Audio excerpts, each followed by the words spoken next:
Audio வரல.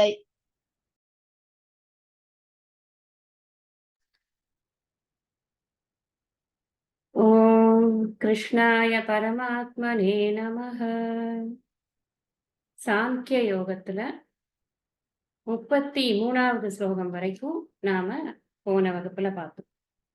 முதல்ல ஆத்மா அனாத்ம விவேகத்துல அர்ஜுனன் ஏன் போரிடறதுக்கு கவலைப்படக்கூடாது, ஏன்னா வருத்தப்படுறது அப்படின்னு தான் ஆரம்பிக்கிறாரு. இந்த வருத்தம் எதுக்கு அவனுக்கு இருக்கக்கூடாது அப்படிங்கிறதுக்கு ஒரு ஆங்கிள் சொன்ன, அது ஆத்மான்னு பாக்குற திருஷ்டியில கூட நீ வருத்தப்பட வேணாம்ப்பா, அனாத்மானே பாத்தியானா கூட அப்பவும் வருத்தப்பட வேண்டாம். இதெல்லாம் நம்ம ரொம்ப விரிவா நிறைய தடவை படிச்சுட்டோம். அதுக்கப்புறம் என்ன சொன்னார், அர்ஜுனன் சொன்ன வார்த்தைகள்லேருந்தே அவர் பிக் பண்ணிக்கிறார். ஏன்னா ஒரு குரு சிஷ்யனுக்கு பல கேள்விகள் இருக்கு, எல்லா கேள்வியும் அட்ரஸ் பண்ணினாதான் அவனுடைய சந்தேகங்கள் தீர்ந்த மாதிரி இருக்கும். ஏதோ நான் ஒரு ஆங்கிள் சொல்றேன், அதை புரிஞ்சுட்டு நீ போய் உக்காந்து பண்ணு அப்படின்னு சொல்ல மாட்டா. நல்ல குருவா இருக்கிறவா அப்படி சொல்ல மாட்டா. எப்படி சொல்லுவா அப்படின்னு சொன்னா, ஒரு சிஷ்யனுக்கு ரொம்ப அல்பமான சந்தேகங்களா இருந்தா கூட, இப்ப அர்ஜுனன் கேட்டது எல்லாமே கிருஷ்ணருடைய பார்வையில அது ரொம்ப ரொம்ப ஒரு ஒரு வேல்யூ இல்லாத ஒரு சந்தேகமா தான் இருக்கும். ஏன்னு சொன்னா, ஆத்ம ஞான திருஷ்டியில பார்க்கும் பொழுது இந்த விவகாரத்துல எந்தெந்த விஷயத்துக்கெல்லாம் பெருசா மதிப்பு கொடுத்துட்டு இருக்கோமோ அந்த விஷயமெல்லாம் மதிப்பற்றவை அப்படின்னு ஞானிகளுக்கு தெரியும். ஆனாலும் அத அத ஞானிகள் பொருட்படுத்த மாட்டார். ஒரு குரு ஸ்தானத்துல இருக்கிறவா ரொம்ப நான் நான் கேட்கிற கேள்வி ரொம்ப அல்பமான கேள்வியா இருக்கே, நம்மள தப்பா நினைச்சுப்பாடோன்னு அவள்கிட்ட நினைச்சுக்கவே வேண்டாம். எவ்வளவு கம்மியான ஒரு அண்டர்ஸ்டாண்டிங்ல இருந்தாலும் தன்னால முடிஞ்ச வரைக்கும் திருப்பி திருப்பி உதாரணங்களை சொல்லி சொல்லி அந்த சிஷ்யனுக்கு விஷயத்தை எப்படியாவது புரிய வைக்கிறது தான் குருவினுடைய ஒரு ஆசையாக இருக்கும். அப்படித்தான் கிருஷ்ணர் என்ன பண்றாருன்னா, இவன் தர்ம விஷயமா சில சந்தேகங்கள் கேட்டானே, அதெல்லாமும் இவனுக்கு தெரிய வச்சாதான் அடுத்தது இவன் நான் போர் பண்ணு, எழுந்து வா, போர் பண்ணுன்னு சொன்னா என்ன பண்ணணும் அப்படின்னு தெரியாம என்ன எப்படி பண்ணுவான்? அதனால இப்ப அவனுக்கு தர்ம விஷயத்துல இருக்கிற சந்தேகங்களை தீர்த்துண்டே வர்றாருன்னு பார்த்தோம் நம்ம போன வகுப்புல. ஸ்வதர்மம்னு பார்த்தா கூட நீ நீ போர் தான்ப்பா பண்ணி ஆகணும். க்ஷத்ரியனுடைய கடமை நாட்டு மக்களை காப்பது, தர்மமான யுத்தம் செய்வது. க்ஷத்ரியனுக்குன்னு சில குணாதிசயங்கள் இருக்கு. அதெல்லாம் பார்க்கும் பொழுது நீ ஸ்வதர்மம்னு பார்க்கும் பொழுது கூட அந்த ஆங்கிள் பார்த்தா கூட விகம்பித்தும் அர்ப்பசி, நீ கொஞ்சம் கூட அதுக்காக தயங்கறதுக்கு வேலையே கிடையாது. எப்படி ஆனாலும் நீ பண்ணிதான் ஆகணும் அப்படிங்கிறத சொன்னார். அப்ப சாய்ஸ் கொடுக்கல. நம்ம அந்த நம்மளோட அந்த தர்மம்னு வரும் பொழுது, என்னோட டியூட்டின்னு வரும் பொழுது எனக்கு எந்த சாய்ஸுமே கிடையாது. என்னோட சாய்ஸ் இருக்கு அப்படின்னா தான் எனக்கு எல்லா விதமான கன்ஃபியூஷன்ஸும் வரும். Whether to do or not to do or do it in a different way. ஒரு கர்மாவை 3 விதமா பண்ணலாம் அப்படின்னு சாஸ்திரம் சொல்றது. எப்படி சாஸ்திரத்துல விதிச்சிருக்கோ அது மாதிரி பண்ணலாம். அது எப்படி விதிச்சிருக்கோ அப்படி பண்ணாமையே இருக்கலாம். எப்படி விதிச்சிருக்கோ அதுலேருந்து கொஞ்சம் மாத்தி பண்ணலாம். சோ கர்மாவை எப்படி பண்றது அப்படிங்கறதுல சாய்ஸ் எல்லாம் எக்ஸசைஸ் பண்றது அப்படின்னு இருக்கு. ஆனா கர்மா பண்ணணுமா வேணாமாங்கிறதுக்கெல்லாம் சாய்ஸ் கிடையாது. உனக்கு இதுதான் டியூட்டி அப்படின்னா அதுதான் டியூட்டி. நீ அம்மாவா இருக்க, குழந்தைகளுக்கெல்லாம் நீ சமைச்சு சாப்பாடு போடணும்னா அதுதான் டியூட்டி. அது ஒரு டியூட்டியா பண்ணுறது எப்படி பண்ணணும் அப்படிங்கறத தான் நாம போக போக பார்க்க போறோம். ஒவ்வொரு விஷயமுமே ஒவ்வொருத்தருக்குமே அவரவர்கள் எந்தெந்த நிலையில் வாழ்க்கையில இருக்காங்களோ அந்தந்த நிலையில் அவரவர்களுக்கு விதித்த கடமைகளை செய்யணும். சாஸ்திரம் விதித்த கடமைகளை அவரவர்களுடைய வாழ்க்கை நிலைக்கு தகுந்த மாதிரியும் சமூக நிலைக்கு தகுந்த மாதிரியும் செய்யத்தான் வேணும். அப்படிங்கிறதுல காம்ப்ரமைஸ் கிடையாது அப்படிங்கிறது தான் இந்த ஸ்வதர்மம் அப்படிங்கிறத பத்தி அவர் சொல்றது. உன்னோட கடமைக்கு நீ ஓடி ஒளிய முடியாதுப்பா, செஞ்சுத்தான் ஆகணும். அது மட்டும் கிடையாது, இது நாமளா தேடிட்டு ஒன்றும் போகல. ஏன்னா எனக்கு எனக்கு ரொம்ப ஆசையா இருக்கு, என்னோட தோல் தெனவெல்லாம் காட்டணும், வா உன்னோட 2 சண்டையை போடுறேன்னு நம்ம போய் கேட்கல. நம்ம அவன்கிட்ட சமாதானத்துக்கு போனோம். எத்தனையோ நடையா நடந்தோம், நானும் நடந்தேன்.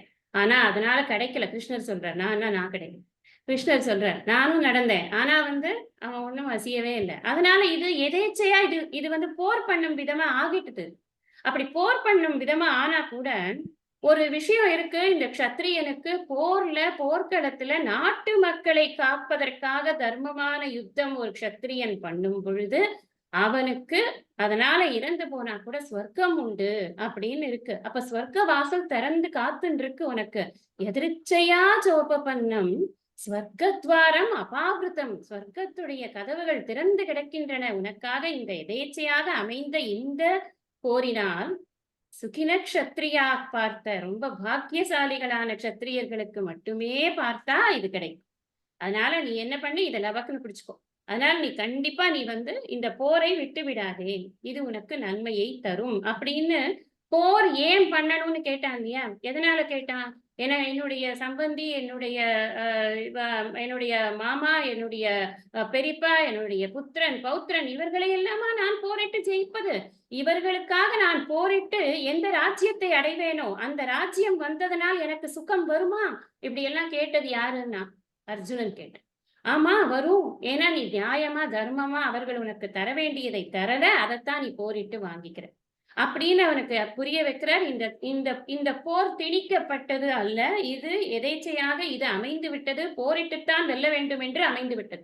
அப்படியே திணிக்கப்பட்டிருந்தாலும் நம்மள போய் ஃபர்ஸ்ட் நாம வந்து போரிடணும்னு ஆரம்பிக்கல. அவங்கதான் வந்து கொடுக்க மாட்டேன்னாங்க, அப்புறம் போருக்கு வந்தது அப்படிங்கறத அவனுக்கு. இப்ப ஒரு விஷயம் நீங்க பாத்தீங்கன்னா, படபடப்பா இருக்கும் பொழுது நாம ஒரு ஆங்கிள் திங்க் பண்ணுவோம். நாம என்ன நினைச்சுட்டு இருப்போம்னா, நாம என்னென்ன ஆங்கிள் திங்க் பண்ணிருக்கோமோ அது மட்டும்தான் ஆங்கிளே அப்படின்னு நினைச்சுட்டு இருப்போம். வாழ்க்கையில எந்த ஒரு முடிவு எடுக்கும் போதும் சரி, இல்ல ஆபீஸ்லயே கூட ஒரு வேலை பண்ணும் போதும் சரி, எங்கேயோ ஒரு இடத்துல நமக்கு ஒரு வேலை இருக்கு அப்படின்னா, நம்ம அதுல இருக்கக்கூடிய நமக்கு என்ன ஆட்டிடியூட் இருக்கோ, ஒரு படபடப்பு இருந்ததுன்னு சொன்னா, விஷயத்தை 360 டிகிரிஸ் எல்லாம் பார்க்க முடியாது அந்த சமயத்துல. ரொம்ப துக்கமா இருக்கும் போதும் அது நம்ம மைண்ட் வேலை செய்யாது. ரொம்ப சந்தோஷமா இருக்கும் போதும் அந்த மைண்ட் வேலை செய்யாது. குழப்பமா இருக்கும் போதும் மைண்ட் வேலை செய்யாது. மனசு இருக்கே அது ரொம்ப பாடா படுத்தும் அந்த சமயத்துல. எப்ப மனசு தெளிவா இருக்கும் அப்படின்னா, எப்போ எப்போ இந்த இந்த விஷயங்கள் என்னை பாதிக்காம இருக்கோ அப்பதான் என் மனசு தெளிவா இருக்கும். அவனும் இங்க பயங்கரமா பாதிச்சு போய் விஷாதம்னு சொல்லிருக்கு. விஷாதம்னா மோகத்தினுடைய உச்சத்துல இருக்கான் அவன். அந்த சமயத்துல அவன் என்ன ஆங்கிள் நினைக்கிறான் அப்படிங்கறத அவன் சொல்லிட்டான். இதை ஏன் பண்ண முடியாதுங்கிறத. வேற ஒரு ஆங்கிள் எல்லாம் விட்டுட்டான். அவன் விட்ட ஆங்கிள் எல்லாம் இப்ப கிருஷ்ணர் எடுத்து பிடிக்கிறார். நீ இந்த ஆங்கிள் எல்லாம் யோசிச்சு பாத்தியா? நீ வந்து இந்த இந்த இந்த இது பண்றதுனால உனக்கு வந்து சொர்க்கம் கிடைக்கும். நீ நீ என்ன சொன்னன்னா, ஆத்த தாயி அவன் பாப்பி, அவனை கொன்னா எனக்கு பாப்பம் வரும். அப்புறம் நான் நரகத்துக்கு தான் போகணும் அப்படின்னு சொன்னேன். அது கிடையாது. இந்த சத்திரியனுக்கு ஸ்வர்க்கம் உண்டு. இந்த இது போர்ல ஜெயிச்சாலும் தோத்தாலும் பின்னாடி சொல்ல போறார். ஹதோவா பிராப்சிசி ஸ்வர்க்கம் அப்படிங்கிறது. அப்ப ஜெயிச்சாலும் தோத்தாலும் உனக்கு இது உண்டு. உனக்கு ஸ்வர்க்க கதவுகள் திறந்திருக்கின்றன அப்படின்னு. ஏன்னா ஸ்வர்க்கம் ரொம்ப முக்கியமா அப்படின்னு நமக்கு தோணும். ஆனா நம்ம ஒண்ணு யோசிச்சு பார்க்கணும். அதாவது அந்த காலகட்டம் எப்படி அப்படின்னு சொன்னா, மனிதனுடைய மிகப்பெரிய முயற்சிகள் எல்லாம் எதை நோக்கி இருந்தது அப்படின்னா, ஸ்வர்க்கத்துல ஒரு இடம் பிடிக்கணும்னு இருந்தது. அது அவ்வளவு இம்பார்ட்டன்ட்டா இருந்தது. இப்பவும் இருக்கு. இப்போ நான் உங்களுக்கு சுகமா இருக்கணுமா? இல்ல ரொம்ப கஷ்டப்பட்டுட்டு இருக்கணுமா? அப்படின்னு கேட்டா, யாராவது வந்து இல்ல, இல்ல எனக்கு வாழ்க்கை பூரா ஒரே கஷ்டமா வேணும். எனக்கு ஒரு நாள் கூட சுகமே வேண்டாம். குந்தி மாரி யாருமே சொல்ல மாட்டோம். குந்தி சொல்வாளாம் பாகவதத்துல, குந்தி ஸ்துதின்னே ஒரு ஸ்துதி இருக்கு. கிருஷ்ணர் கிட்ட சொல்வாளாம், நினைவுபடுத்தி நினைவுபடுத்தி. குந்தி ஸ்துதிய எல்லாரும் சொல்லுவா. நீங்க வந்து குந்தி கிட்ட இருக்கிற இந்த ஒரு பக்தி மாரி ஒரு பக்திய யாராலயுமே பார்க்க முடியாது. அவ எப்படிப்பட்ட பக்தி காமிச்சானாக்கா, கிருஷ்ணர் கிட்ட வந்து அவ போய் எனக்கு கஷ்டம் குடு இன்னும் நெறையா. அப்பதான் நாங்க உன்ன நினைச்சுட்டே இருப்போம் அப்படின்னு சொல்லி, அந்த பாடல் முழுவதும் நெறைய அந்த மாரி வரும். எப்படி வரும் அப்படின்னா, ஆக்சுவலா என்னென்ன கஷ்டத்த எப்படி எப்படி கிருஷ்ணர் தீர்த்தார்ன்னு தான் வரும். அந்த பாட்டு பூரா எப்படி இருக்கும்னா, ஒரு கஷ்டம் வந்ததுன்னா அதுல கிருஷ்ணரோட பங்கு என்ன? ஒவ்வொரு கஷ்டமா சொல்லுவா. அந்த அரக்கு மாளிகையில அவர காப்பாத்தினதுலேருந்து, காட்டுல காப்பாத்தினதுலேருந்து, இந்த இதுல கா அ ம இது பேர் என்ன?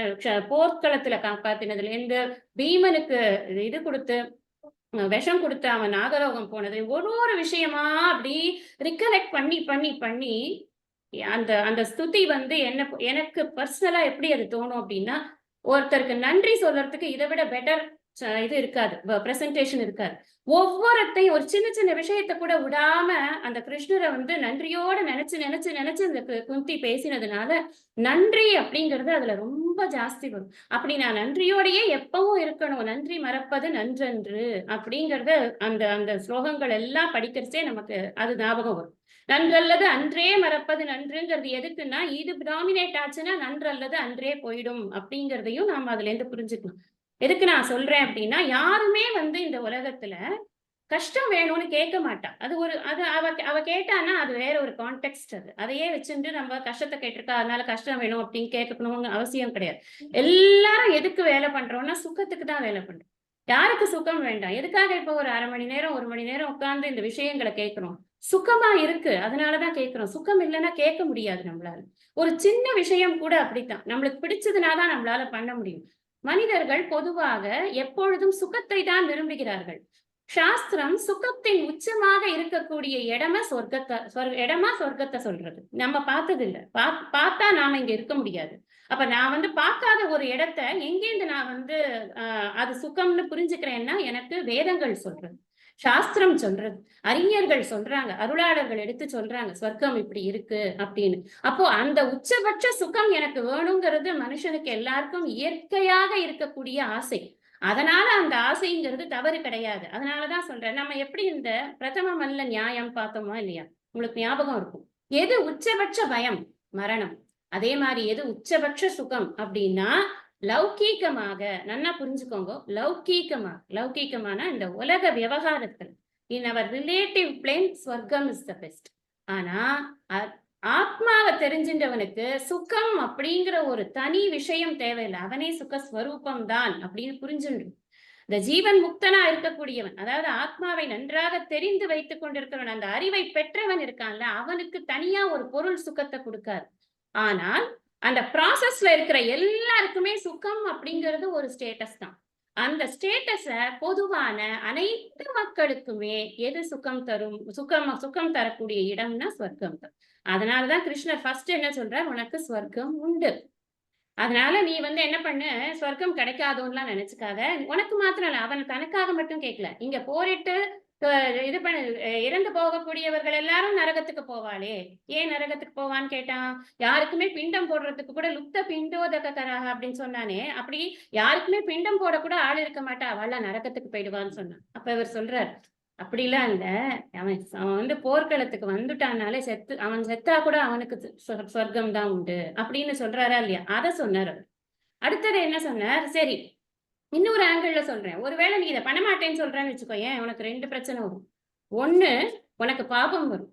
நீ இதை பண்ண உன்னோட கடமையை நீ பண்ணாதனால, அங்க நான் என்ன சொன்னேன்னா இந்த அகரணே பிரத்யவாயக அப்படின்னு சொன்னேன். பிரத்யவாய தோஷம் அப்படின்னு ஒண்ணு வரும்னு சொன்னேன். இப்ப பிரத்யவாய தோஷம்னா என்ன அர்த்தம்னா, நான் பண்ண வேண்டிய கடமையை பண்ணாம போயிட்டுறது, அதனால எனக்கு ஒரு பாப்பம் வரும். நீ வந்து உனக்கு நீ என்ன சொன்ன, இவங்களை கொல்றதுனால எனக்கு பாப்பம் வரும்னு கிடையாது. உன்னுடைய கடமையை பண்ணாததுனால உனக்கு பாப்பம். அது மட்டும் இல்ல, 2வது என்ன வரும், உனக்கு கீர்த்தி போயிடும். உன்னோட கீர்த்தினா என்னது, புகழ் போயிடும். ஒரு க்ஷத்திரியன் வாழறதே புகழ்னு தான், வேற எதுலயும் கிடையாது. வாழ்க்கையே புகழ்னாலதான் இருக்கு. அவன் அங்க அவ்வளவு பேரை இது பண்ணினா, இவ்வளவு ஜெயிச்சான், இவ்வளவு எதிரிகளை விரட்டினா, அப்படியெல்லாம் அவனை பத்தி பேசினப்ப நம்ம இதுல எல்லாம் பாக்குறோம். தமிழ் சினிமால எல்லாம், பழைய சினிமால எல்லாம் காட்டுவாள்ல, ஒரு ராஜா வந்தானா அந்த கீர்த்தியை வாசிக்கிறதுக்குன்னு கொஞ்சம் பேர் இருப்பா கூட இருந்துட்டு, ராஜாதி ராஜா மார்த்தாண்ட ராஜகுல திலக, அவர் வரார், இவர் வரார், அங்க அந்த அதை வெற்றி கண்டான், இதை வெற்றி கண்டான், அப்படிப்பட்டவன் வரான் அப்படின்னு சொல்லிட்டு பெருசா பாடுவாங்க.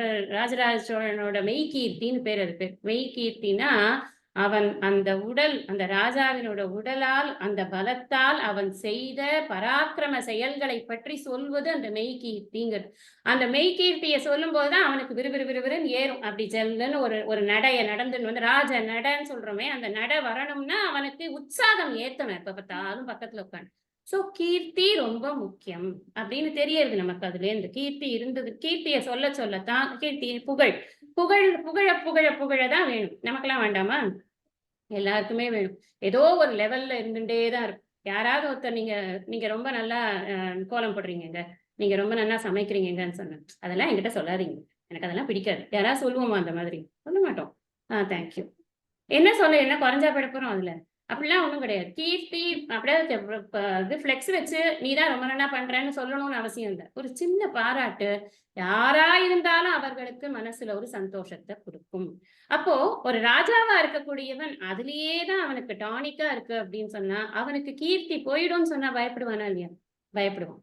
அதனாலதான் அதை அவர் சொல்ற அடுத்த ஸ்லோகத்துல, கீர்த்தி போயிடுத்து அப்படின்னா கீர்த்தி என்ன பண்ணும் அப்படின்னு சொல்ல போற. யாருமா படிக்கிறேன்? 34வது படி. நான் படிக்கிறேன். அகீர்த்திஞ்சாபி பூதானி அகீர்த்திஞ்சாபி பூதானி अकीर्तिञ्चापि भूतानि कथयिष्यन्ति ते व्ययाम् कथयिष्यन्ति ते व्ययाम् कथयिष्यन्ति ते व्ययाम् सम्भावितस्य च कीर्तिः सम्भावितस्य च कीर्तिः सम्भावितस्य च कीर्तिः मरणादधिरिच्यते मरणादतिरिच्यते मरणादतिरिच्यते अकीर्तिं चापि भूतानि कथयिष्यन्ति ते व्ययाम् सम्भावितस्य च कीर्तिः मरणादधिरिच्यते अपीचना மேற்கொண்டு இது again he is continuing with the same argument அப்படின்னு அர்த்தம். ஒரே விஷயத்த இன்னொரு ஆங்கிள் சொல்றார் அப்படின்னு. பூதானினா மக்கள் எல்லாரும், தே உன்னுடைய அவ்யயம் அவ்யயாம்னா அழியாத, அகீர்த்திம்னா இழிவான இடிச்சொற்களை அப்படின்னு அர்த்தம். அகீர்த்திம் அதாவது புகழுக்கு ஆப்போசிட், பழின்னு வச்சுக்கோங்க. பழியை கதையிஷ்யந்தினா கூறிக்கொண்டே இருப்பார்கள், கூறுவார்கள். சம்பாவித்தஸ்யனா ஏற்கனவே சம்பாதிச்சிருக்கான், புகழ சம்பாதிச்சிருக்கான் ஒருத்தன், போற்றப்பட்டவன். அப்படி போற்றப்பட்டவனுக்கு அகீர்த்தி இடிச்சொல் என்பது மரணாத் அதிரிச்சியதே, மரணத்தை காட்டிலும் கொடியதாக இருக்கும் அப்படிங்கிறது. இப்போ சத்திரியனுடைய மனநிலையானது, அவனுக்கு ஒருவேளை அவனுக்கு புகழ் கிடைக்கல அப்படின்னா, இந்த புகழ் இல்ல இழிச்சொல் இருக்கே, அந்த இழிச்சொல் ஏதோ கொஞ்ச நாளைக்கு பேசுவா அப்புறம் விட்டுருவாங்கிறது கிடையாது. எப்ப பார்த்தாலும் அழியாத இழிச்சொல் அப்படின்னு சொல்றார். எப்பவுமே அர்ஜுனன் ஒருத்தனை பத்தி யாராவது நினைக்க ஆரம்பிச்சாலே, அவன் தானே போர்க்களத்துல இருந்து ஓடி போனானே, அவனை பத்தி தானே நீ சொல்ற அப்படின்பாங்க. இவன் இதுவரைக்கும் பண்ணி இருக்கக்கூடிய எத்தனையோ நல்ல விஷயங்கள் எதுவுமே மேல சர்ஃபேஸ்க்கு வராது ஒருத்தர் பேசும்போது. இப்ப இன்னைக்கு நாம எல்லாரும் கம்சனை எப்படி நினைச்சுக்கிறோம், இல்லைன்னா நரகாசுரன் எப்படி நினைச்சுக்கிறோம். அவர்கள் பண்ணின நற்காரியங்கள் ஏதாவது இருந்திருந்தாலும் அதை நாம நினைக்கிறோமானா நினைக்கிறது கிடையாது. என்ன காரணம்? ஏன்னா அவர்களுடைய கீர்த்தி என்பது ஒன்றுமே இல்லை. எல்லாரும் பேசுறது எல்லாம் அவர்களுடைய அகீர்த்தி தான், அவர்களுடைய இழிவான ஒரு சைடை தான் எல்லாரும் பேசிட்டு. அர்ஜுனனுக்கு நிறைய நல்ல இது இருக்கு, பெருமைகள்லாம் இருக்கு. சிவபெருமானோடையே போரிட்டு அவன் போரில் ஜெயித்து அவரிடமிருந்து அஸ்திரத்தை வாங்கினான் அப்படின்னு எல்லாம் இருக்கு.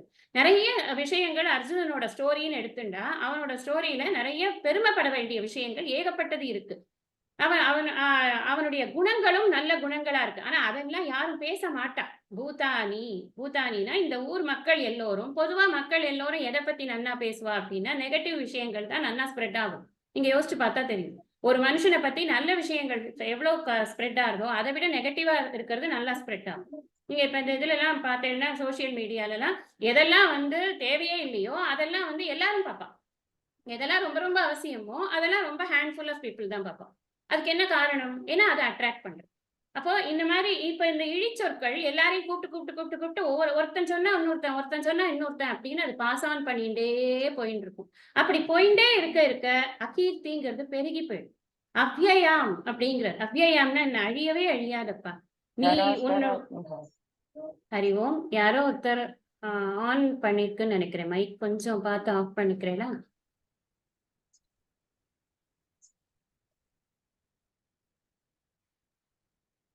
எனக்கு இங்கேன்னு பாக்குறதுக்கு முடியல யாருன்னு.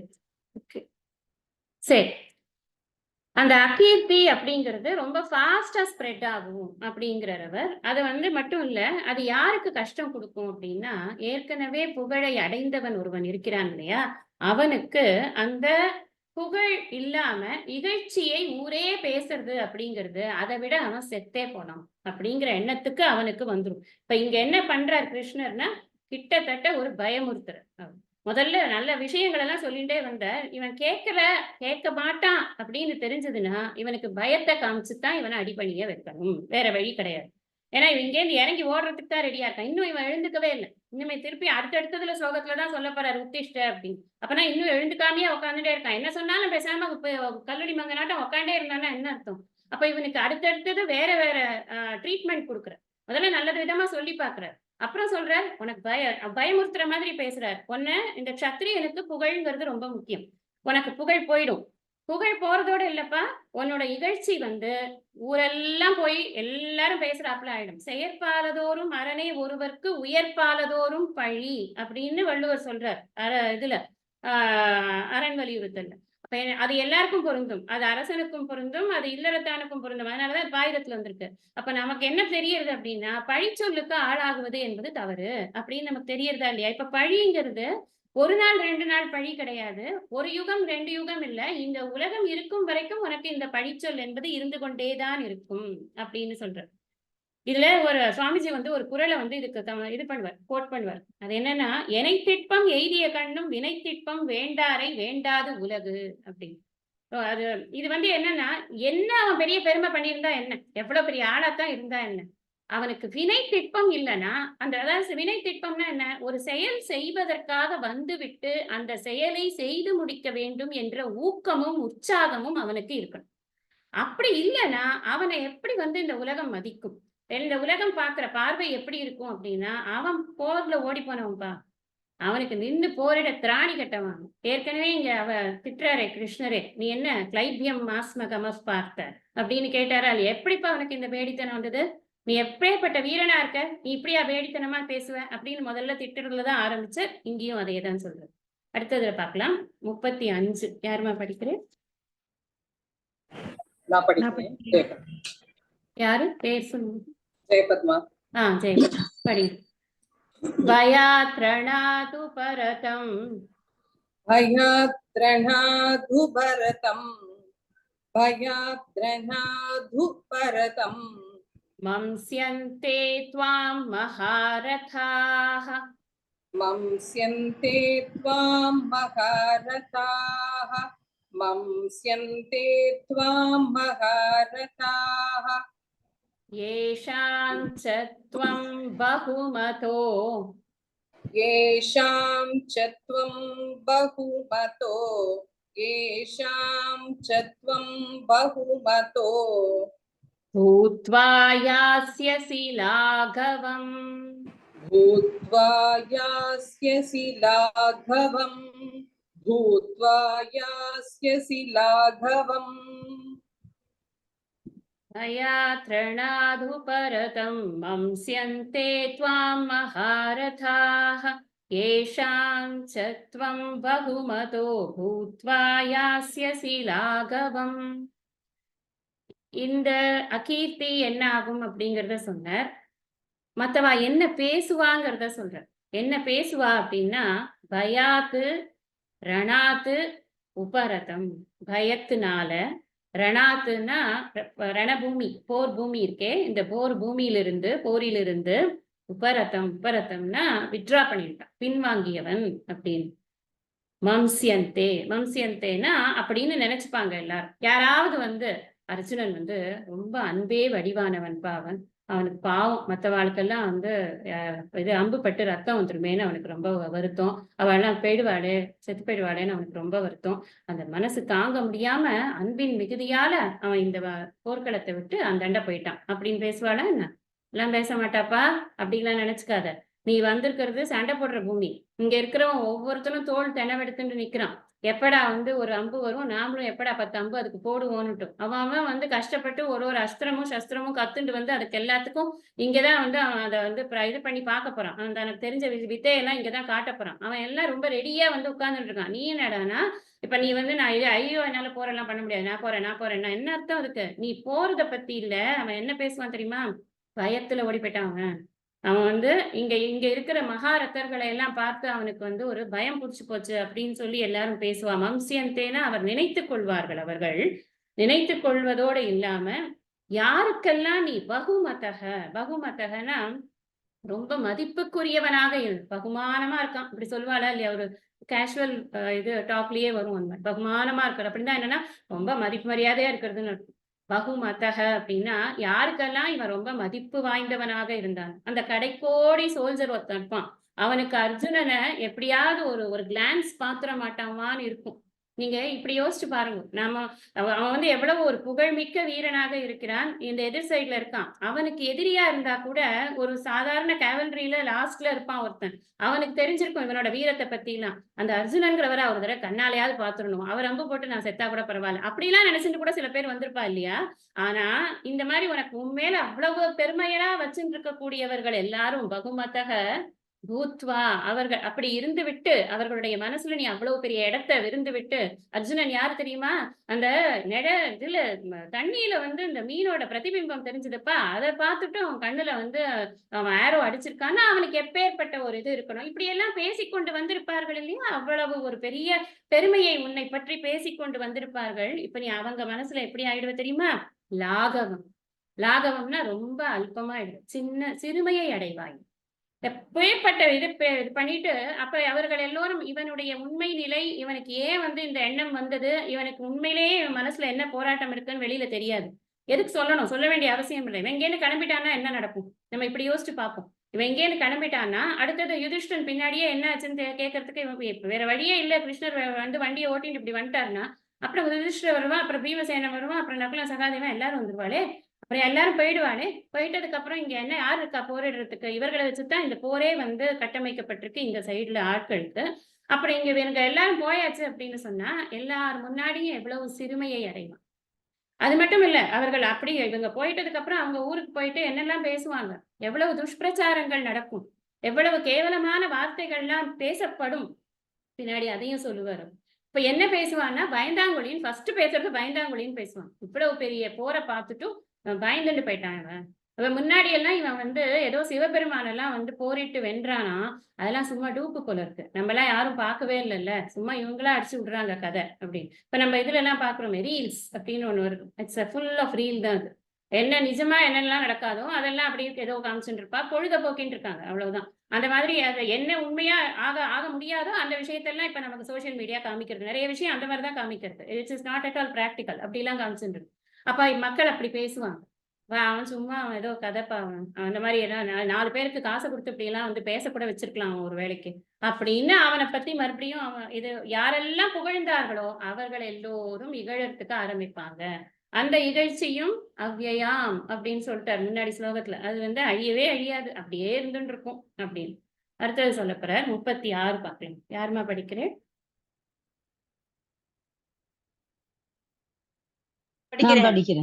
நான் படிக்கிறேன். ஓகே.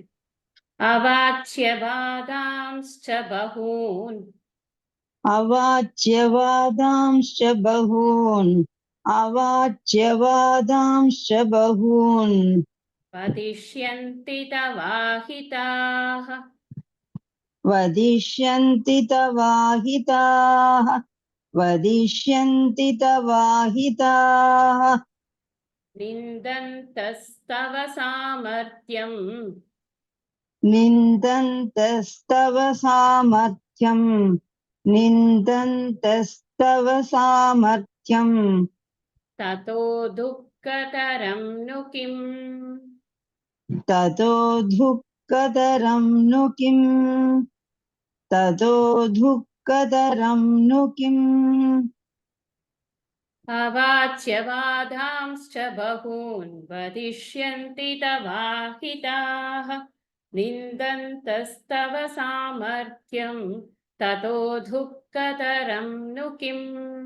கேக்குறார், கேள்வி கேட்கிறார். என்ன கேட்கிறார் அப்படின்னா அஹிதாகா. அஹிதாகனா உனக்கு எதிரிகள். தவ அஹிதாகா, ஹிதம் பண்றவன் எனக்கு நண்பன், எனக்கு அஹிதம் அப்படின்னா அவன் எனக்கு எதிரி. அவன் அப்படி பண்றவனுக்கு அஹிதாகா அப்படின்னு பேர். தவ உன்னுடைய சாமர்த்தியம், உன்னுடைய போர்ல இருக்கக்கூடிய திறமை சாமர்த்தியங்கள்லாம் இருக்கே, நிந்தந்தக அதையெல்லாம் இகழ்ந்து பேசுவார், நிந்திப்பார். அவனுக்கு ஒன்றும் தெரியாது, அவனுக்கு சண்டையே போட தெரியாது அப்படின்னு உன்னை பத்தி பேசுவாங்க. பகூன், பகூன்னா பல. அவாச்சியவாதாம். அவாச்சியவாதம்னா சொற்களை சொல்ல முடியாத அளவுக்கு மோசமான சொற்களை சொல்வார்கள் அப்படின்னு அர்த்தம். சொல்லத்தகாத வார்த்தைகளை பேசுவார்கள். வதிஷ்யந்தி அதையெல்லாம் பேசுவார்கள். ததக அதை விட துக்கதரம் அதிக துக்கம், துக்கதரம் அதிக துக்கம். த மோஸ்ட் சேடான விஷயம் எது? அந்த ஒருத்தர் நம்மள வந்து கேவலமான வார்த்தைகள்ல பேசுறது தானே ஒருத்தனுக்கு வந்து ரொம்ப ரொம்ப துக்கத்தை தரக்கூடியது அப்படின்னு கேட்கிறாரு. நுக்கிம்னா வேற இருக்கா?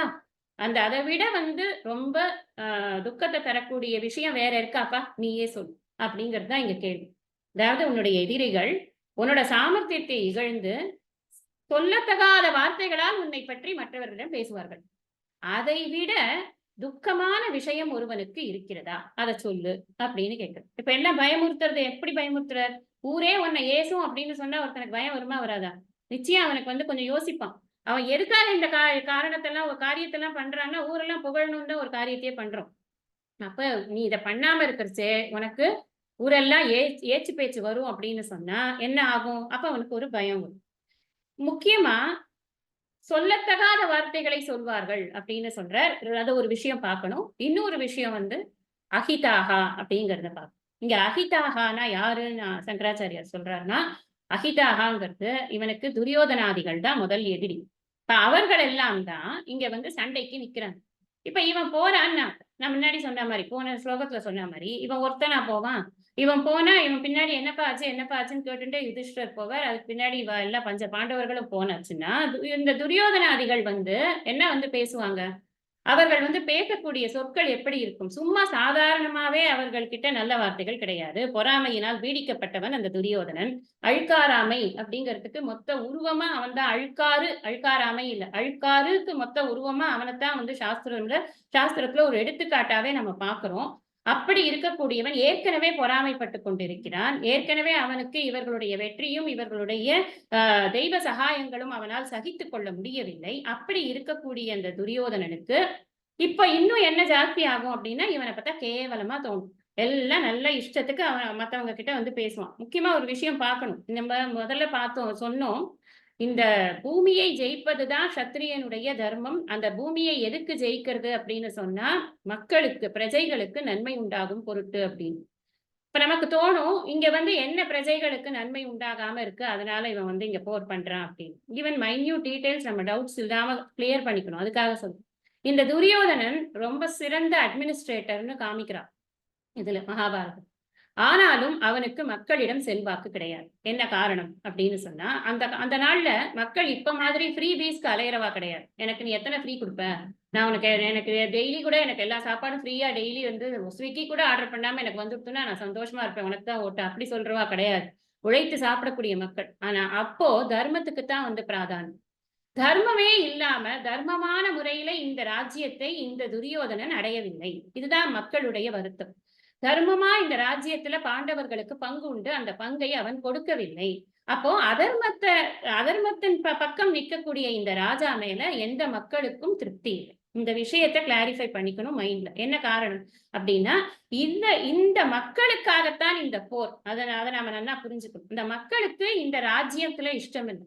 இவன் போகவும் மாட்டேங்கிறான், பிரிச்சு கொடுன்னா கொடுக்கவும் மாட்டேங்கிறான். ஆனா இவனோட அட்மினிஸ்ட்ரேஷன்ல ஒரு குறை சொல்ல முடியாது. ரொம்ப நல்லா அட்மினிஸ்ட்ரேட் பண்ணிட்டு இருக்கான், எல்லா ஃபெசிலிட்டிஸும் கொடுக்குறான். ஆனா மக்களுக்கு பிடிக்கல. சோ அதனால இந்த துரியோதனாதிகள் வெளியில வந்த உடனே மக்கள்கிட்ட என்ன கேட்பாங்க? ஏன்னோ என்னெல்லாம் பிடிக்கல, நீங்க என் மேலெல்லாம் ரொம்ப அதிருப்திங்கிறீங்க, நான் வந்து அடிச்சு பறிச்சுட்டேங்கிறீங்க. அவன் என்னடான்னாக்கா சண்டை போட துப்பு இல்லாம ஓடி போனான், அவனை பத்தி பெரிய ஆளுன்னு நினைச்சிட்டு நீங்க அவனுக்காக போய் என்கிட்ட வந்து பேசுறீங்களே அப்படின்னு அவன் கேட்க மாட்டானா? இது வந்து நாம சொல்றது நமக்கு தெரிஞ்ச அளவுக்கு வார்த்தைகள் போடுறோம். இவங்க என்ன சொல்றாரு, கிருஷ்ணர் என்ன சொல்றாருன்னா, அவாச்சியவாதாம் அப்படிங்கிற ரொம்ப கேவலமா பேசுவான்ப்பா. காது கொடுத்தே கேட்க முடியாது, அவ்வளவு மோசமான சொற்களை அவன் உபயோகிப்பான். அப்போ உனக்கு கீர்த்தி போறது ஒரு பக்கம், அந்த கீர்த்தி போறது ரொம்ப காலத்துக்கு அந்த கீர்த்தி இல்லாம போயிடும் அப்படிங்கிறது ஒரு பக்கம். அது மட்டும் இல்ல, நீ பயந்து ஓடி போயிடுவேன்னு சொல்லுவான், அது ஒரு பக்கம். அதோட கூட உன்னை பற்றி அவன் மற்றவர்களிடம் மிகவும் இழிவான காதில் கேட்க முடியாத சொற்களை கொண்டு உன்னை பேசுவானே, அப்படி பேசுவதை விட உனக்கு ஒரு துக்கம் என்பது இருக்கிறதா, அதை சொல்லு. உன்னுடைய சாமர்த்தியத்தை நிந்திப்பான் அப்படின்னு ஒரு வார்த்தை சொல்லியிருக்கு. உன் திறமைகளை ஒருத்தன் வந்து குறைத்து மதிப்பிட்டு சொல்வான். எத்தனை இதுல அட்டாக் பண்றாரு பாருங்க. சைக்காலஜி அப்படிங்கிறது இதுதான். இப்போ நான் திருப்பி நம்ம இந்த விஷயங்களை பார்க்கும் பொழுது ஒரு விஷயத்த சொல்லிட்டே இருக்கேன் ஒரு கிளாஸ். என்னன்னா, இது ஏதோ ஒரு அர்ஜுனன் என்ற ஒரு பர்சனுக்கும் கிருஷ்ணன் என்ற குரு ஒருத்தருக்கு ஒருத்தர் சொன்னது மாதிரி நம்ம நினைச்சுக்க கூடாது. என்டையர் மாணவ சமுதாயம் இருக்கே, மாணவனா மனிதர்கள் அனைவருக்குமே ஏற்படக்கூடிய பிரச்சனைகளை கிருஷ்ணர் அட்ரஸ் பண்றார். இங்க அர்ஜுனனுக்கான வேலை வந்து போர், நமக்கான வேலை அன்றாட வாழ்க்கையை நடத்துவது. நல்லா புரிஞ்சுக்கணும். அதை அன்றாட வாழ்க்கையில நாம நம்முடைய வாழ்க்கையை நடத்துவதில் உற்சாகம் குறைந்து போனாலோ, இல்லை அதை நடத்துவதில் நமக்கு விருப்பம் இல்லாமல் போனாலோ நம்மை யாரும் புகழ போறது கிடையாது. மேற்கொண்டு இவ்வளவு நாள் ரொம்ப நன்னா பண்ணினேன்னு சொன்னவா கூட இப்போ ஆமா அவ காரியமா தெரியாது, என்னத்த போங்க சொல்றதுக்கே பிடிக்கலங்க அப்படின்னு ஆரம்பிப்பாங்க. நமக்கே தெரியும், நம்ம வீட்டுல பல நாள் வந்து நல்லா வேலை பண்ணியிருந்தா கூட ஒரு நாள் நம்மளால வேலை பண்ண முடியலைன்னா அன்னைக்கு நமக்கு என்ன மாதிரியான ஒரு சொற்கள் வரும், நம்ம உறவுக்காரர்கள் மத்தியில வரும், ஆபீஸ்ல வரும், சமுதாயத்துல வரும், எல்லாமே வரும். இதெல்லாம் நீங்க அப்ளை பண்ணிக்கணும் ஆல்வேஸ். இது வந்து ஒரு புக் நாலேஜா இருக்கவே கூடாது. இது எப்படி application of Gita in life, அதான் நமக்கு ரொம்ப முக்கியம். இப்ப என்னென்னலாம் சொல்றாரோ அது நம்மளோட இதுல டிரான்ஸ்லேட் பண்ணி பாத்துக்கணும். நம்ம அவனுக்கு கீர்த்தினா நமக்கும் எல்லாருக்கும் அந்த ஒரு லெவல் ஆஃப், அதுக்கு தான் நான் திருப்பியும் அதை சொல்றேன், ஒரு லெவல் ஆஃப் புகழ்ங்கிறது நம்ம எல்லாருக்குமே தேவையா இருக்கு. ஒரு லெவல் ஆஃப் உற்சாகம்ங்கிறது நம்ம எல்லாருக்குமே. அது சத்திரியனுக்குன்னா அவன் போர்க்களத்துல மட்டும்னு கிடையாது, எல்லா வாழ்க்கையே போராட்டம் தான். இந்த கீதா சாஸ்திரம் முழுக்க இந்த போராட்டம் நிறைந்த இந்த வாழ்க்கையை நான் எப்படி எதிர்கொள்வது, அதுக்குதான் இந்த கீதா சாஸ்திரம். இன்ஃபேக்ட் இது வரைக்கும் சொன்னது பூரா உன் கடமையை நீ செஞ்சுதான் ஆகணும் அப்படிங்கிறதுக்கான ஒரு ஆர்குமெண்ட்ஸ் எல்லாமே அதை நோக்கித்தான் இருந்தது. 31 ஆரம்பிச்சு நீ கடமையை செய்துதான் ஆக வேண்டும் அப்படிங்கறதான் 36 வரைக்கும் அவர் கடமை செய்யவே வேண்டும்ங்கிறத சொல்லிட்டார். பல விதமா சொல்லிட்டார். முதல்ல அவருக்கு அவனை வந்து பயமுறுத்தி பாக்குறாரு, பயத்தை இன்க்ரீஸ் பண்ணி காமிச்சு அவனுக்கு ஒரு பயத்தோட இதை காமிக்கிறார், அவனோட நிலைமை எப்படி ஆகும் அப்படிங்கிறத காமிக்கிறார். அப்போ கடமை தவறினால் என்ன ஆகும் அப்படிங்கிற விஷயங்கள் தான் இந்த 33 to 36 மூணுமே வந்து எதை பத்தி பேசியிருக்குன்னா, நீ உன் கடமையை செய்யலைன்னா எவ்வளவு கீழ்த்தரமாக நீ மதிக்கப்படுவாய் அப்படிங்கிறத இந்த 33 36 வரைக்கும் அதை பத்தி தான் நமக்கு பேசியிருக்கு. இதுக்கப்புறம் என்ன சொல்லுவார்னா, இந்த கடமையை செய்யும் பொழுது ஏற்படக்கூடிய சில விஷயங்களை எப்படி கையாள்வது அப்படிங்கறத நமக்கு தெரிஞ்சுக்கணும். 37 பார்க்கலாம். யார் படிக்கிறேன்னு? நான் சொல்றேங்கம்மா. ஹதோ வா பிராப்ஸ்யசி ஸ்வர்கம், ஹதோ வா பிராப்ஸ்யசி ஸ்வர்கம், ஹதோ வா பிராப்ஸ்யசி ஸ்வர்கம், ஜித்வா வா போக்ஷ்யசே மஹீம், ஜித்வா வா போக்ஷ்யசே மஹீமம், போக்ஷ்யசே போக்ஷ்யசே மஹீமம், மஹீமம் இல்ல மஹீம். தஸ்மாதுத்திஷ்ட கௌந்தேய, தஸ்மாதுத்திஷ்ட கௌந்தேய, தஸ்மாதுத்திஷ்ட கௌந்தேய, யுத்தாய கிருத நிச்சயः, யுத்தாய கிருத நிச்சயः, யுத்தாய கிருத நிச்சயः, ததோ வா பிராப்ஸ்யசி ஸ்வர்கம், ஜித்வா வா போக்ஷ்யசே மஹீம், தஸ்மாதுத்திஷ்ட கௌந்தேய யுத்தாய கிருத நிச்சயः. Very important shloka. இங்கதான் வந்து என்ன, நீ வந்து இது வரைக்கும் வருத்தப்பட்டு உட்காந்துருந்ததெல்லாம் போதும், நீ எழுந்துக்கோ அப்படின்னு இங்கதான் சொல்ற, உத்திஷ்ட அப்படின்னு. இதுக்கு அப்புறமா என்ன சொல்லுவார், இந்த நீ செய்யின்னு சொல்றேனே, செய்யறத எப்படி செய்யணும்னு உனக்கு நான் சொல்லி தரப்போறேன்னு அடுத்ததெல்லாம் சொல்லுவேன். இங்க ஒரு முக்கியமான விஷயத்தை அவனுக்கு புரிய வைக்கிற, என்ன அப்படின்னா, ஹதோவா பிராப்ஸ்யசி ஸ்வர்க்கம். ஹதோனா என்ன, தோத்து போறது. ஹதஹ அப்படின்னா தோக்குறது.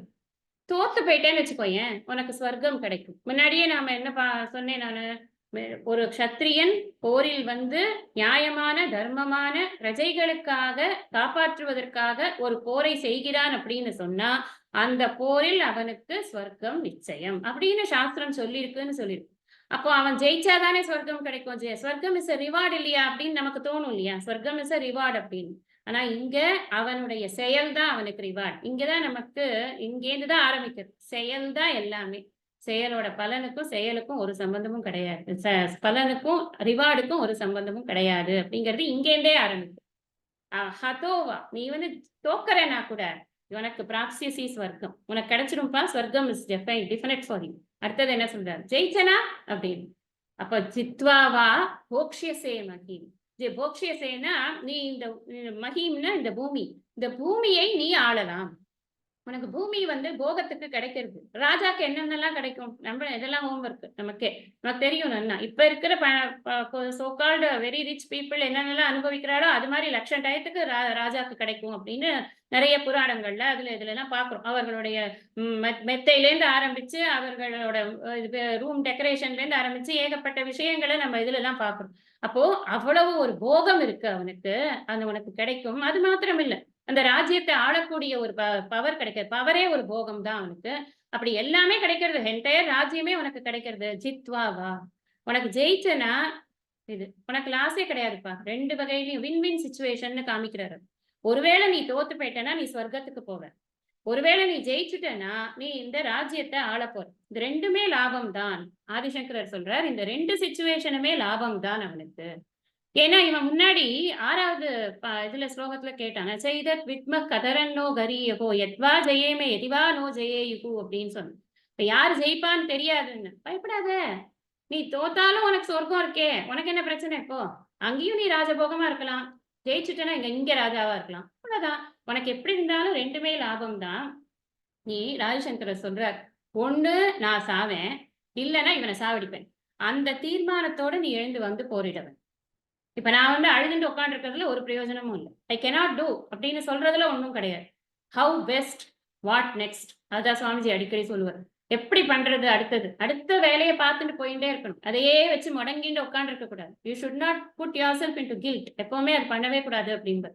எப்போ எந்த ஒரு காரியமும் எல்லா காரியமும் இப்ப எல்லாருக்கும் சக்சஸ் கிடையாது. அதான் சில 10 சக்சஸ் ஆச்சுன்னா 4 ஃபெயிலியர் ஆகத்தான் ஆகும். அதுக்காக அதை விட்டுட்டு நம்ம அப்படியே வச்சுட்டு குறைஞ்சிட்டு உட்காந்து இருக்கிறதா அதெல்லாம் கிடையாது. இப்படி போயிட்டே இருக்கணும் வாழ்க்கையில அப்படின்னு. அப்போ இவர் என்ன சொல்றாரு அப்படின்னு சொன்னா, உனக்கு ஜெயிச்சாலும் உனக்கு லாபம் தான், தோத்தாலும் உனக்கு லாபம் தான்.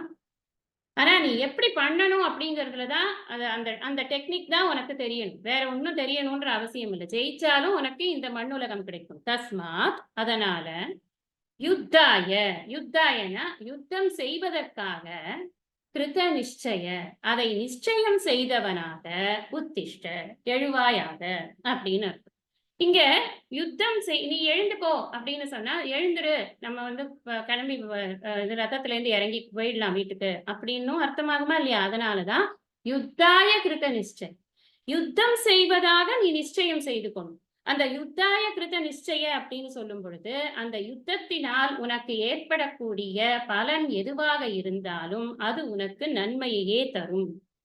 நாம எந்த ஒரு வேலையை பண்ணும் போதும் எனக்கு அதனால என்ன பலன், அது இல்லாம யாராவது ஒருத்தர் வேலை பண்றோமா? எனக்கு தெரிஞ்சு யாருமே பண்றது கிடையாது. இப்ப நாம வந்து இப்ப பேசுறோம் அப்படின்னு சொன்னா, பேசுறதுனால என்ன பலன்னா, பேசுறது 2 பேருக்கு பிடிக்கிறது, புரியறதுதான் பலன் அப்படின்னு சுவாமிஜியே சொல்லுவார். கிளாஸ் எடுக்கிறதுனால என்ன பலன் அப்படின்னா, கிளாஸ் எடுக்கிறதுனால சிஷ்யர்களுக்கு அந்த கிளாஸ் புரியுது அப்படின்னு. அப்ப அந்த புரியறதுனால என்ன பலன் அப்படின்னு சொன்னா, நீங்க அப்புறமா உங்க லைஃப் நல்லா இருக்கும், அதுக்கப்புறம் நீங்க போய் 4 பேருக்கு சொல்லி தருவேன். இதுதான் பலன். வேற எந்த பலன் வந்தாலும் அது அவாந்தர பலன் தான். மற்றபடி இருக்கக்கூடிய பலன்களுக்காக யாரும் எந்த காரியமும் செய்யறது இல்லை. இமீடியட்டா என்ன பலன் கிடைக்கிறது, அந்த பலனை உத்தேசிக்காம யாருமே எதுவுமே செய்ய மாட்டா. நம்ம இந்த இதுல தப்பா சொல்லிட்டு இருப்போம், கடமை செய் பலனை எதிர்பார்க்காதே.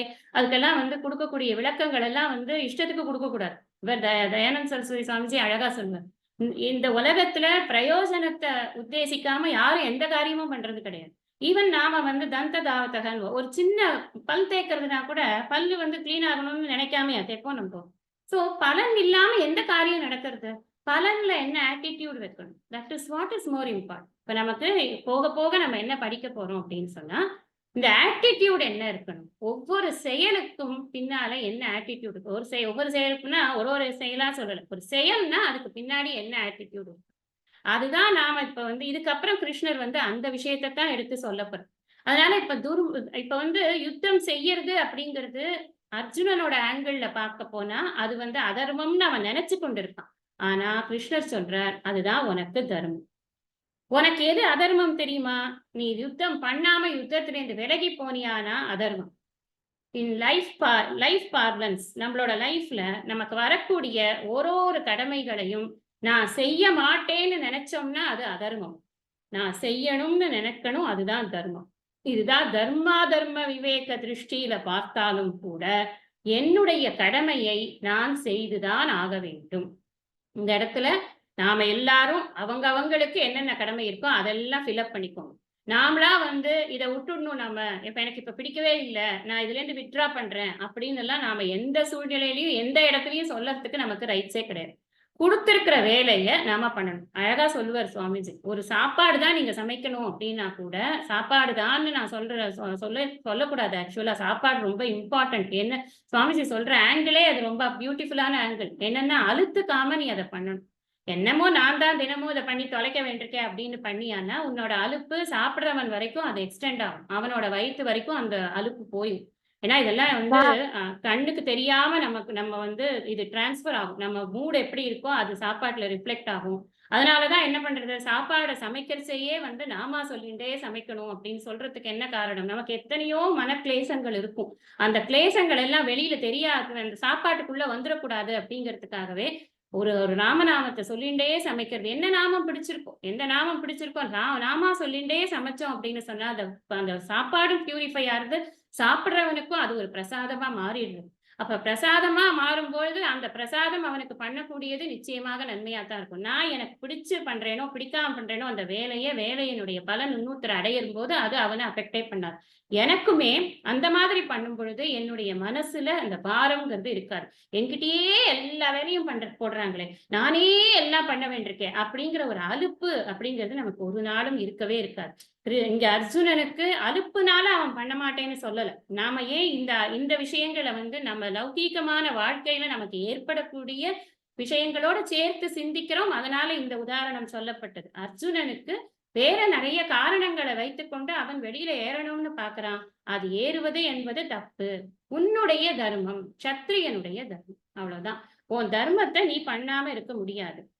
இந்த இடத்துல கிருத நிச்சய அப்படின்னு சொன்னா நீ இறந்தாலும் சரி இருந்தாலும் சரி உனக்கு நல்லதுதான். இறந்தாலும் நீ ஒண்ணும் நஷ்டம் அடைய போறது இல்லப்பா, சொர்க்கத்துல ஜாலியா தான் இருக்க போற. அங்க ரொம்ப உருவசி இன்னும் நிறைய பேர் இருப்பா, ஜாலியா இருக்கலாம். இங்க இருந்தாலும் உனக்கு என்னெல்லாம் சுகம் வேணுமோ என்னெல்லாம் போகம் வேணுமோ ராஜாக்கு கொடுக்காததா மற்றவாளுக்கு தரப்புற, அதனால எல்லாமே உனக்கு கிடைக்க போகுது. கோக்ஷேசே மகீம் அப்படிங்கிறத சொல்லிட்டேன். இப்ப இந்த அளவுக்கு நாம இன்னைக்கு இதை நிறைவு பண்ணிக்கலாம். 38வது ஸ்லோகத்திலேருந்து கர்ம யோகம் அப்படிங்கிறதுக்கான ஆரம்பித்து போகுது. இந்த ஸ்லோகத்திலேருந்து 38லேருந்து ஆரம்பிச்சு 41 வரைக்கும் ஒரு கர்மத்தை கர்ம யோகமா ஆக்கிறது எப்படி அப்படிங்கிறத கிருஷ்ணர் சொல்லி தரப்புறார். ஹென்ஸ்ஃபோர்த் வெரி வெரி இம்பார்ட்டன்டான டாபிக்ஸ் வரப்போகுது. அப்ப இது வரைக்கும் சொன்னதெல்லாம் இம்பார்ட்டன்ட் இல்லையா அப்படின்னு நம்ம நினைக்க கூடாது. என்னன்னா இது வரைக்கும் சொன்னது இட்ஸ் அ பிலாசபி.